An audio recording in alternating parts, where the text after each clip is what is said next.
I have a landscape architecture firm. I think it was one of my first memories that I had, must be around 3 years old. The excitement I had around taking a seed and putting that in contact with the earth and how that actually grows into an actual plant or sometimes in a huge tree. I couldn't grasp my mind around it. I was so amazed about this. And then I just continuously tried to understand how we can actually grow plants, how we can build gardens, how we can have a positive impact on our planet.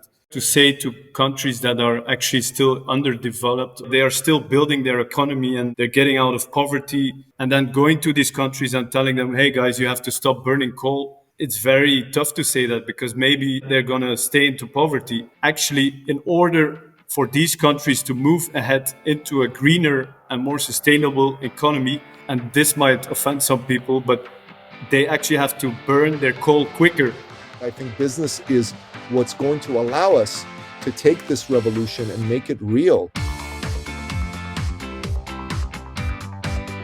Welcome to another exciting episode of the podcast, The Thought Leader Revolution.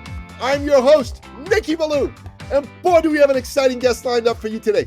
Today's guest is coming to you all the way from Belgium in the European Union.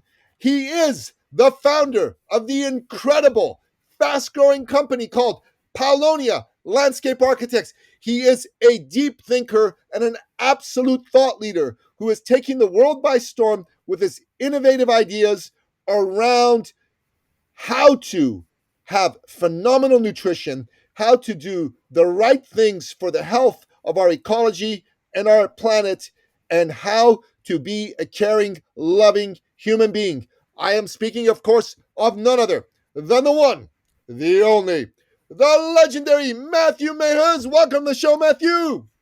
Wow. Thank you, Nicky. Wow, that's the most beautiful introduction I've ever heard. Thank you for that. That's really nice. I love it. My pleasure, man. My pleasure. I love it too. Great to have you here. I'm excited that we're doing some work together. It's always an honor to speak to a fellow kindred spirit. Matthieu, the people who listen to this show not because of me, because I'm here every week. They listen because they want to learn from you as our guest expert. These are the men and women with the courage to dream, the courage to take their dreams and turn them into reality as entrepreneurs. And they want to learn from you. They want to hear your heart. They want to hear your experience, your knowledge. But before they can open up to you, they need to get to know you and hear your story. So tell us your story. How'd you get to be the great Matthieu Mehuys? Thank you for asking that, Nicky. I love that question. So actually, it all started quite at a very, very young age. I think it was one of my first ever memories that I had, must be around 3 years old. But I grew up on a family farm. My father and my brothers, they are farmers still today. And I still remember the excitement I had around like having seeds. I was like trying to make my own garden. And the fascination I had about taking a seed and putting that in contact with the earth and how that actually grows into an actual plant or sometimes in a huge tree, I couldn't grasp my mind around it. I was so amazed about this. And this has actually led me throughout, or this has guided me throughout my life to understand how nature actually works. And from there, all of my things started to grow. So actually, like I said, it's quite a funny story actually that I can say. But when I was around that age, 3, 4, 5 years old, I told my parents, I want to grow my own food. I want to have a small vegetable garden. And they said like, oh, why you want to do that? Don't bother doing that. But I kept pushing, and at some point they gave me like a certain area of the garden, and I started designing it. I was like completely involved in it. And I thought like I had everything figured out. I was going to grow my own food. And like I planted some radishes, and if you are a gardener, you will know that radishes are like the easiest vegetable to grow. So this was my first huge success. I was growing my own radishes. It was so fulfilling, and I thought like, geez, this is really easy. I'm going to keep growing all other things. So what I did was I basically started seeding all kinds of things in my garden and thought like, okay, amazing, this is going to grow. I'll come back a couple of weeks, we'll be full of vegetables. But then obviously you will know what happened is that I come back a couple of weeks later and it's overgrown by weeds. I was devastated. I was like, what the hell is this? And then I just continuously try to understand how we can actually grow plants, how we can build gardens, how we can have a positive impact on our planet. And yeah, I can talk more about my educational background, but everything actually started from that very early age. Wow, that's pretty impressive. Brother, I'm fascinated a little bit. If you wouldn't mind, explain to me, why are radishes the easiest vegetable to grow? And what is it that, if someone is interested in finding out how they can have a little bit of a garden of their own? We're living in crazy times these days. The government, the last few years, all over the world, has shown us that maybe they don't always have our best interests at heart, and they're putting all these crazy rules and laws in place in terms of what you can grow, how much you can grow, and things like that, with carbon taxes in Holland and all that sort of thing. So tell us about radishes. Tell us about growing vegetables. Tell us why all of this is valuable and important, because this is where you're really an expert at, right? Yeah, to a certain extent, I know how to grow vegetables. Actually, my main pitch is really more about landscape design and landscape gardening. But what I can say is that radishes are just so easy to grow because it's like a very early stage pioneer plant. Like, obviously, it's a cultivated plant because all vegetables are, to a certain extent, man made. They were selected by humans so that they have bigger crops, bigger things. And radish comes from a family of plants that are just, they grow very fast, and they kind of, because also what I've come to understand about nature is that nature is always regenerating itself, like constantly. Even if we destroy nature, we've been doing that for many years, centuries. But then there's like a Yes. universal power about nature that it can regenerate itself. And that happens actually, if you have the experience in your own garden. Probably many people are asking, oh, I like gardening, but I always have this weed problem. Weeds are overgrowing my Mm. garden. And weeds are actually the early stage of plants, of nature trying to restore itself. And how it happens to be is that radish is kind of part of this family or this group of plants that can regenerate very quickly the soil. So I don't know if that makes sense to you, or how did how does that Totally, land? it does. Totally, it lands really beautifully, actually. So, you know, I think this is an important point to delve into a little bit more, if you don't mind. This whole point about nature regenerating itself, because we have some people that are out there that aren't really scientists, aren't really farmers with experience like yourself. And they're always making points like, oh my God, we're going to destroy nature. And listen, no one's in favor of doing stupid things that mess up nature. Let's be clear about this. Don't go doing oil spills. Don't go like doing other stupid stuff that pollutes the world. Please avoid all that stuff. But they don't understand that nature is pretty mighty, and nature has its own way. Nature was around before we were here, and nature will probably be around after we are gone. So please get into that a little bit more for us.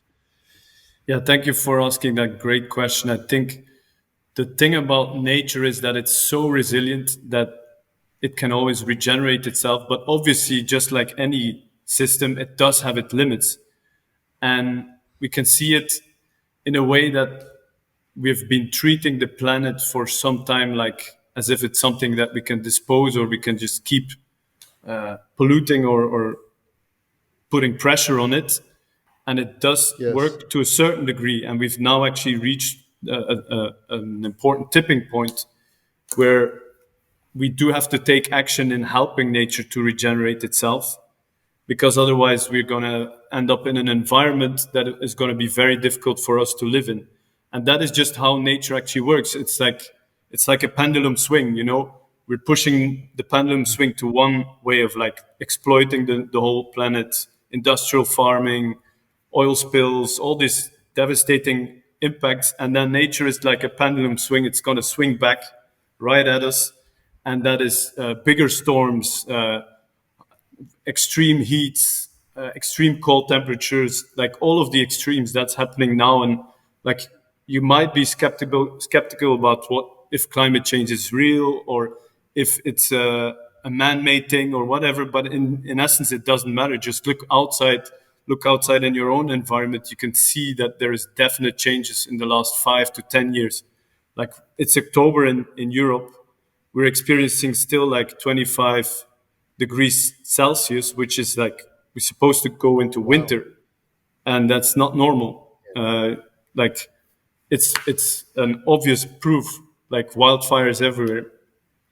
But in a way, that is just how nature is actually trying to rebalance the things that we are actually trying Yes, to destroy. So it doesn't. I said that before. Like if we don't help nature to restore, it's gonna do it no matter what. But it's gonna make it it's very going to do difficult it all for by us. itself. Yeah, exactly. It's gonna make it, but it's gonna make it very difficult for us to be part of that. Just like when at the time when dinosaurs were went extinct, after that the Yes. planet regenerated itself, but it was very a long and difficult time to actually live on the planet. So that's what we're heading Sure. up if we don't take action.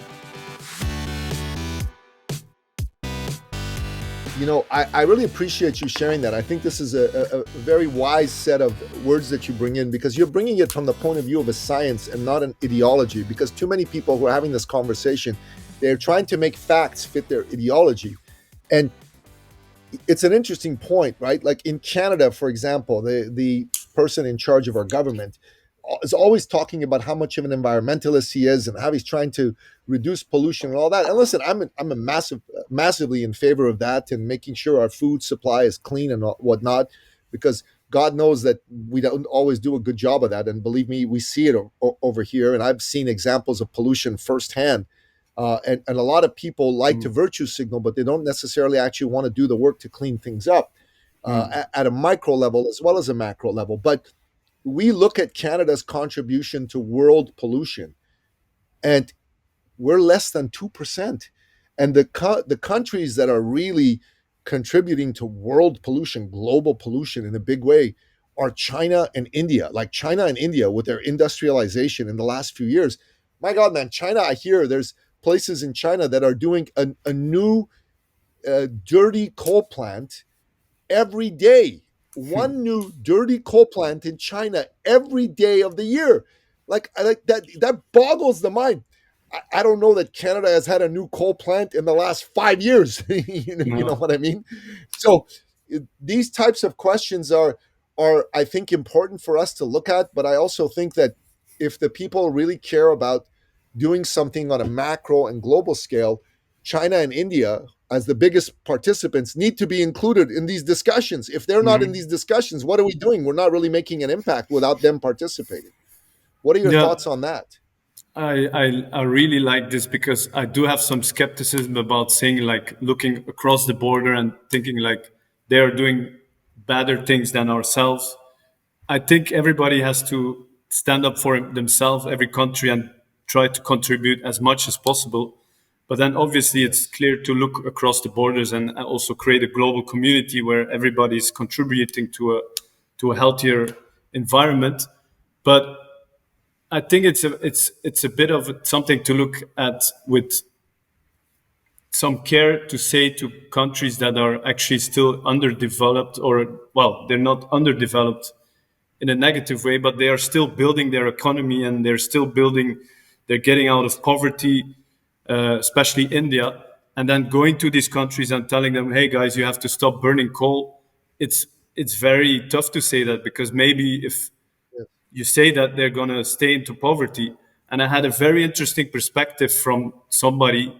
It was not my own, but I do like it. Is that somebody saying, like, actually, in order for these countries to move ahead into a greener and more sustainable economy, they have to, and this might offend some people, but they actually have to burn their coal quicker and they have to go through an industrial revolution just in a much faster pace than we did it. We like had it over a couple of like 100 50, years 100 plus, years. yeah. But like how fast India is moving, they can actually do that in 5 years. And they are doing it. They are building so much new sustainable economy things, but they still need to like have that early industrial revolution to then move away from it as quickly as possible. So I think, yeah, we have to That's a support very these interesting countries. perspective. Yeah, I like that. Yeah, I think we have to support these countries to move away from dirty energy production. But maybe it's still part of the strategy to actually move faster to get to that point. And then in the meantime, all the other countries that actually started the industrial revolution, just like the Western world or whatever you can call it. They just have to keep focusing on themselves and have like planting more forests, changing agriculture. Like you might say that your country is only polluting 2%, but you have actually you're the biggest. Are is Canada the biggest or the second biggest land in the world in terms of Second biggest surface? landmass after Second Russia. We're the second after biggest. Russia. So second biggest landmass. That means that you also have the highest potential to actually reverse climate change. Because where do you think that? How do you think that we can sequester carbon from the atmosphere into the soil, into the earth? How do you think that is possible? That's a good question. I'm not sure. I'm not an expert at I'm it like turning you the are. So tables a so little bit educate me. here, but I Yeah, think yeah, that's a yeah. No, question it's that a good many question. people are Thank you. asked or should be asking. But it's actually through photosynthesis. You've probably heard about photosynthesis, Yeah, of course. plants, Yes. sunlight going to the earth and then transferring that into like it's basically solar energy. But plants can actually capture then carbon, uh, like carbon dioxide, the gas that is in the atmosphere that we don't really like. Yes. And still, there's also some skepticism about blaming CO2 so much because let's put it that way: if you really hate carbon dioxide, we are every time we take a breath out, we are emitting We put carbon carbon out. dioxide. Yeah. So we just have to Yeah. keep our breath, like hold your breath, Nikki, and then you're gonna be less pollutant Yeah. for the climate. Yeah. But that's Every animal on Earth has to take that breath, and every animal on Earth exactly, puts out carbon dioxide every yeah. time they're alive. So we kill all the animals, man. That's crazy. No, we're not doing that because actually the carbon, it's a carbon cycle. It's every time that we exhale carbon dioxide, there's plants that can take up carbon dioxide and put it into CO, which is carbon, which is wood, which is the roots. It's everything that's happening under our feet. And then just to refer it again back to your country, Canada, when you have the biggest landmass or the second biggest landmass in the world, you all have to be the leader in actually changing what we are doing with these soils. How is your food production? We have to move away from industrial farming into what's called regenerative agriculture, where you actually focus on taking carbon dioxide from the atmosphere and putting that into the soil where it actually belongs. And these are actually the huge opportunities for a country like Canada.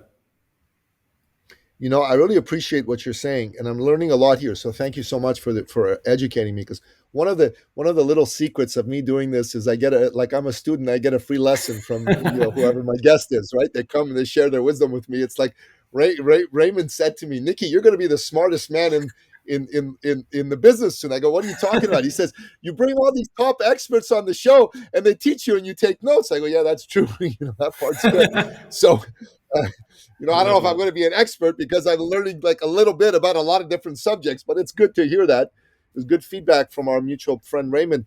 The thing that's super, super important from that point of view is that countries like India, like you say, in 5 years can burn through the coal more quickly, and I think that's good. I think India is very focused on making sure they do something. I'm a little bit more concerned about China, to be honest with you, mainly because I think that the China is let's face it, is not a democratic country. It's a tyranny, and the people at the top can do whatever they want to do, and Mm, usually do.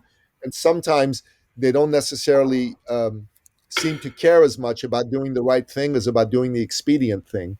mm, Uh, as far as and I'm not talking just about the environment. I'm talking about in general when it comes to life, mm, and some of the decisions they make. They're not necessarily done from the point of view of what's best for all of us as a human family, but maybe what's best for the Chinese government right now. And I think that Canada can do some things. I just think that it's important to have conversations with people like you who are not ideologues, but are actual lovers of the earth, lovers of people, lovers of humanity, lovers of all the beings that we have, and want to make this a great place for us all to be able to live in and to benefit from. So thank you for that piece.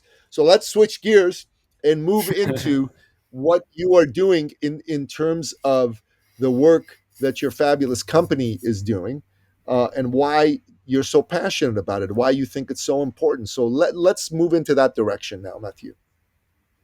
Yeah, thank you. So I can talk. Well, I have several businesses that I'm working on, but my well, it's changing constantly. But my current core business is that I have a landscape architecture firm. So what we do is we help people to actually build their dream project, and it doesn't matter if you have like a small backyard garden or you have a bigger estate or whatever it is. What we do is like we try to understand, what do you want to achieve with your property? Do you want something that is beautiful for nature? Do you want to organize events? Do you like, we're getting into like the details of what the owners or the users or the community even wants to do with it. And from there, we then move into, okay, how is that actually going to look? How can we design that? How do we plan that? Where are we going to plant which type of plant? So it's a real like complete process then, from going into, well, we start, like I said, we start with a deep analysis of understanding the current situation of each and every property, even Yes. farmland as well. And to then, from that analysis, understand how we can actually get the most potential out of that land, and what it means, the most potential that can be different for each and every user. But then we move ahead again and we put that into a plan. We make an actual master plan. Oftentimes, I'm a big fan of sketching. I always take like each and every new I love it. project, I print a huge plan. I have this like transparent paper and I start sketching. And then ideas come, and then it turns into like a master plan. And then we move it again ahead into all other detailed plans that are actually needed to build it, to construct it. And then we have partners, contractors that we partner with to actually execute it, so that people can build their dream project. So that's the core business of the landscape firm. But then I also teach, or I would say more, I empower people to do it themselves. I have a program where I teach people that I take them through all the most important things so they can actually do it themselves. And that's been getting a lot of traction, because I feel on a global scale, because we have clients all over the world, that there's a certain need or a certain desire for people to actually become a creator themselves and create their own dream project. And it's very empowering for people to have like I said, even if it's a small backyard garden, to say like, okay, I really want to learn how I can make something that I have created myself, how it looks and how I can actually plant it, design it. So yeah, that's in a nutshell what I'm working on. I like you talking about this because, listen, why do you think right now there's such a desire among so many people to create a garden, to create a space with plants and nature, and have a little bit of an urban farm, or even maybe even a farm of their own that's not urban, it's in the suburbs or in farm country. There's people who've never been farmers. They're not like you and your family who have a background in this, but they're being drawn to this, I think, in bigger numbers than we've ever seen. Why is that? Well, I think there's a lot of, and that's a question I've been uh, thinking about as well. And I think there's a few aspects that have actually changed. Probably COVID has been a high impact.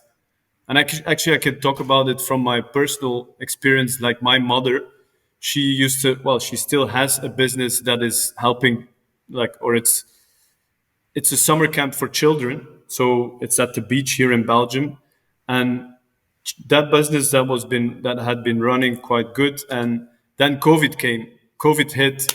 Everything had to stop. No more summer camps for children. The whole business was on hold.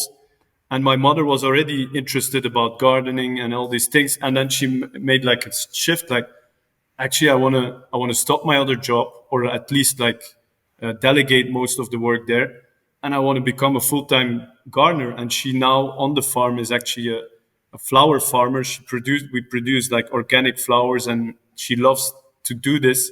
And then we sell it off the farm. So that's just a specific case where you can see like People just want to be more in contact with nature and experience something that is about growing things. I think that's one aspect. The second one I'd see is that all of our jobs are actually getting automated. So many jobs. I see so many people that have like a 9 to 5 job. They're getting a good pay, but they only actually have to work like 4 hours a day. Like I see many people like they do have like a full-time job and they're home officing, but they have so much extra time. And then it's like, okay, what do I going to do? Well, maybe I'm going to become a gardener and start my own garden, grow my own food. And that I think that trend is only going to continue because we have AI, more robots that are taking over lots of jobs. And you might be skeptical about it, but I'm not, because the more of these boring jobs that people hate to do are going to be taken over by AI and robots, the more people can actually do things that are fulfilling and have a positive impact on our climate and our planet.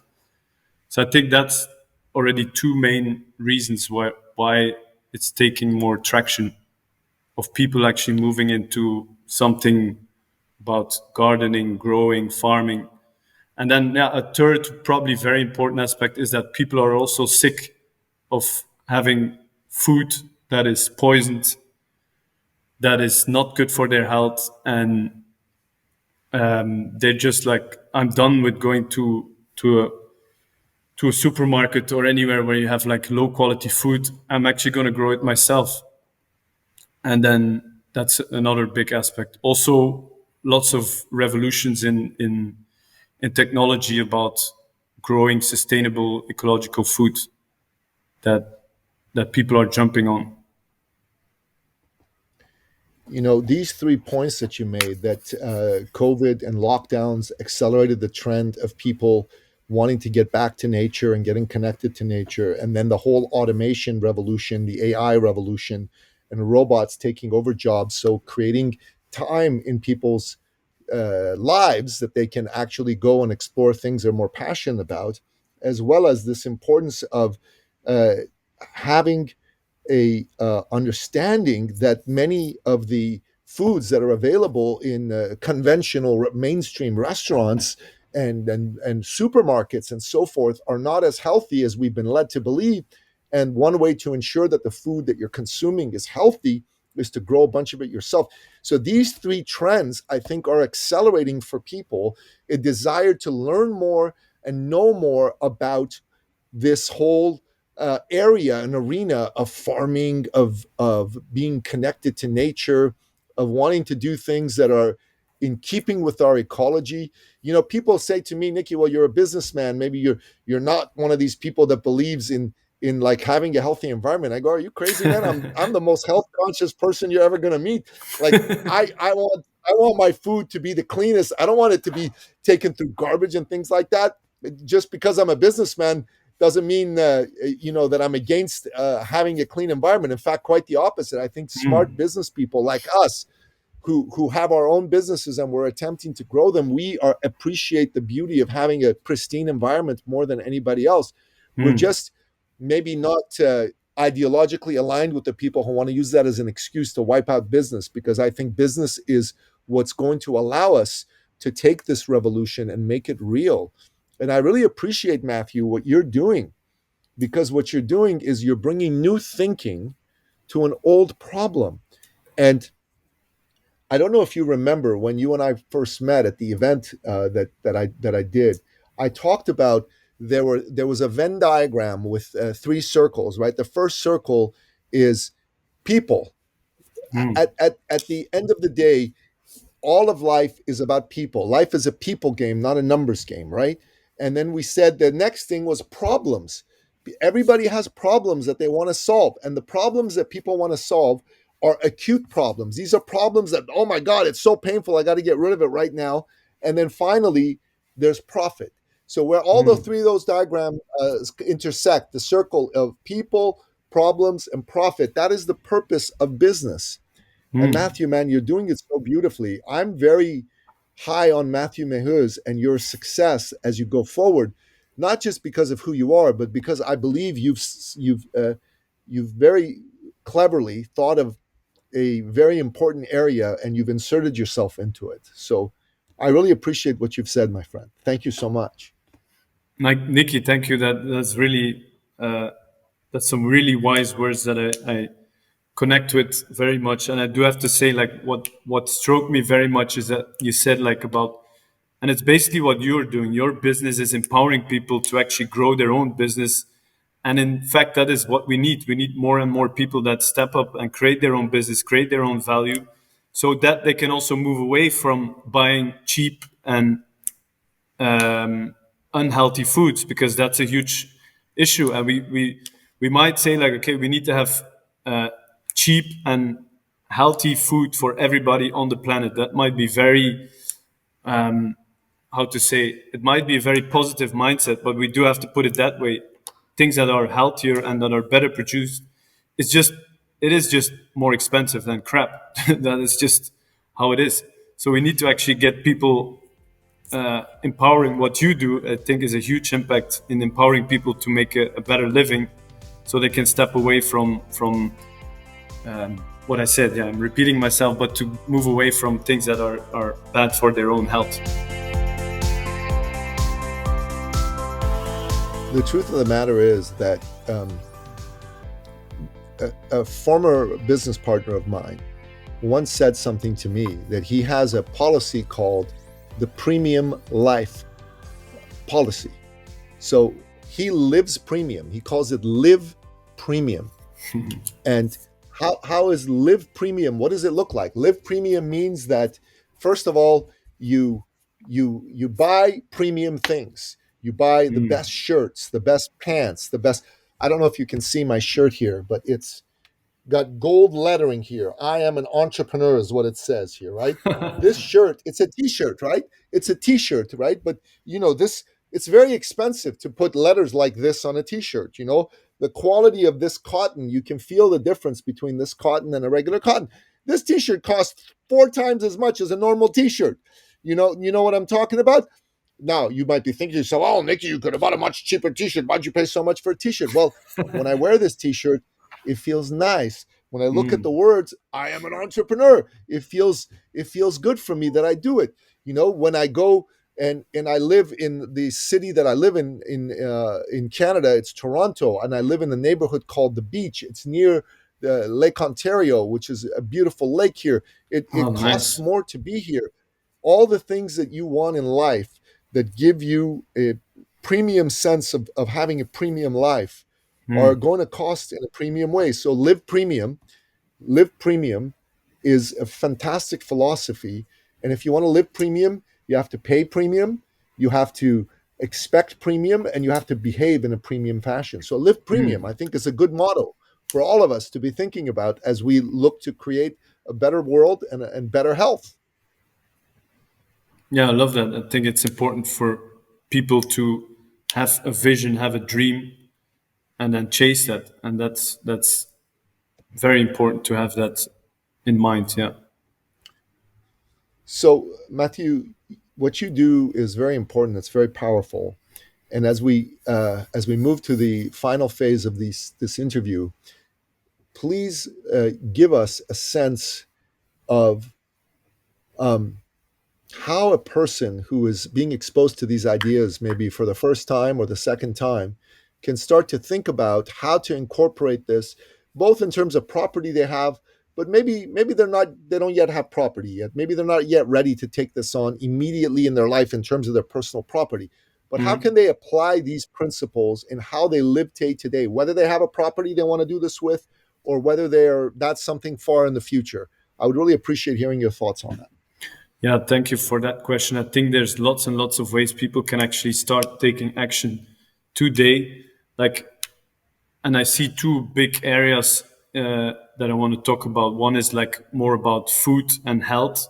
Obviously, training, like doing exercise, is a huge thing. But I'm more about, okay, what food can you access? So if you can actually research in your area if there are regenerative farmers in your area, and that you can connect with and actually buy some of their products, it's amazing what impact it will have on your personal health, but also on the planet. Because these farmers that are practicing regenerative farming, it's actually beyond organic, because organic is not the solution for food production. It's beyond that, and that's regenerative. The word itself, the definition, means to restore or to regenerate, and that's what these farmers are doing. So not only you're going to impact your own health because it's much healthier food, you're also going to support farmers that are reversing climate change. They are literally doing that. They are farming in a way that takes CO2 out of the atmosphere and puts it into the soil. That's like the first thing I think you can do, like be more conscious about your consumption. And then on a more personal level, it really depends on, and that this is probably something you're faced with as well, Nikki, that some people have money but they don't have time. Some people have time but they don't have money. So I think there's a scale to it. But let's say that you do have a certain budget and you have some land that you want to do something with it, then it's best to hire a professional landscape architect and just be very clear that you actually want to have a positive impact on the environment. So that's obviously what we are focusing on. And Yes. like, even if you like, this is also a shout out to people that actually have made a lot of money in their life and they don't know what to do with it. They can invest in the stock market, they can do these kinds of things. But I think it's also a huge opportunity to invest in land and regenerate that, or help farmers to restore the health of our planet. Like, one aspect is obviously planting more trees, but it's more complex than that. Just planting trees is not going to save our environment. That's something I'm sure about.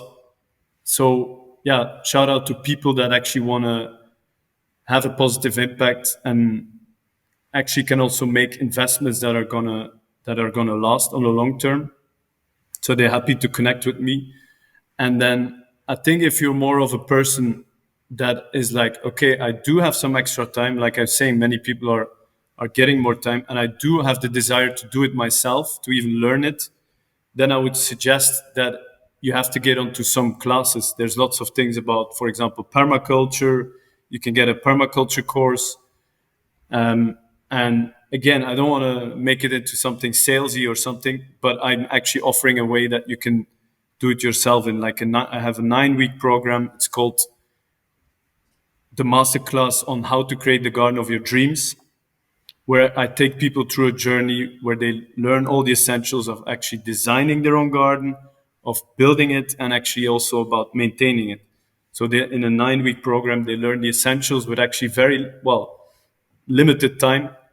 They can achieve quite a lot. I've finished, I'm starting at my second round of people that are enrolling. And with my first people, I had some amazing results. It's really like, there's so many hidden creative people that actually can design their own thing. So if you feel a desire to do that yourself, just get in touch with people that can help you with that. Yeah.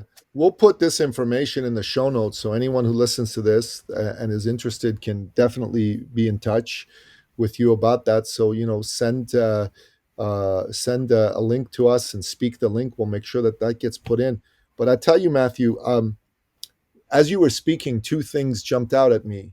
I like this phrase, beyond organic, and I think I'm going to make this the title of the episode, Beyond Organic, because I was thinking, hey, what should we call the episode? And I like Beyond Organic. This is good. And Matthieu, I think we need to create some branding for you around this. The Mehuys method, the Matthieu Mehuys method of Beyond Organic is powerful. And perhaps that should be the title of your next book that you write about the subject, is Beyond Organic. How to optimize your health, regenerate and restore the planet, and live a life of satisfaction and fulfillment. Maybe all of that could be the tagline, but the Beyond Organic, that's the book. I think it's a fantastic idea. I think it's a fantastic concept. And I'd never thought of Beyond Organic myself before, but you're talking about this regenerative farming. It's a thing, and it's a good thing for people to understand. You want to do things that are regenerating the planet and causing optimal health at the same time. I think you're going to get a lot of people interested in this. Yeah, and actually, the Matthieu Mehuys method. Yay! Yes. Victory.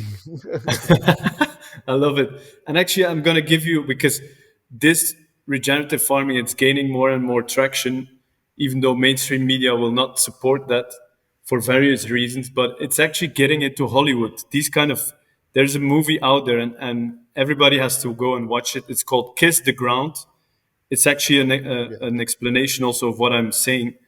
And there's a second movie coming out already, and it's just going to be more and more about everything that I talked about. So I think that's also a great way of people becoming more conscious and aware about that and learning it in a fun way, because it's a Hollywood thing. And then even with So, something else I want when to you say, make a I love podcast, the idea, Nikki. yeah, I love the idea that you said about creating a new book, and I'm actually writing a book on the actual things that you mentioned. It's called 12 Universal Laws of Nature: How to Get the Most Potential Out of Your Land. So that's going to come out this year. I'm finishing up that work, so it's going to be very exciting as well.